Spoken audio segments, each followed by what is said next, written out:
Welcome to KL9 news. Visakha AU ground లో ప్రధాని సభ ఏర్పాట్లు పరిశీలించిన హోంమంత్రి వంగలపూడి అనిత. పోలీసు ఉన్నతాధికారులకు పలు సూచనలు చేసిన హోంమంత్రి వంగలపూడి అనిత కామెంట్స్.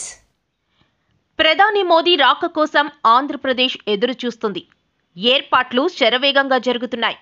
వేల కోట్ల రూపాయలతో అభివృద్ధి పనులకు ప్రధాని శంకుస్థాపన చేయనున్నారు. పాయకరావుపేట నియోజకవర్గంలో బల్క్ డ్రగ్ పార్క్ శంకుస్థాపన చేయనున్నారు. ప్రధాని మోదీ గారికి ప్రత్యేకమైన ధన్యవాదాలు. ప్రజలు ప్రధాని పర్యటనను విజయవంతం చేయాలి. 2019 నుండి 2024 వరకు పాయకరావుపేటలో ఒక్క కంపెనీ కూడా రాలేదు. ఇప్పుడు bulk drug park, steel plant రాబోతున్నాయి. పెద్ద సంఖ్యలో ఉద్యోగ అవకాశాలు రానున్నాయి. పర్యావరణకు ఎలాంటి ఇబ్బంది లేకుండా చర్యలు తీసుకుంటున్నాం. పార్కింగ్, ట్రాఫిక్ సమస్యలు రాకుండా జాగ్రత్తలు తీసుకుంటున్నాం.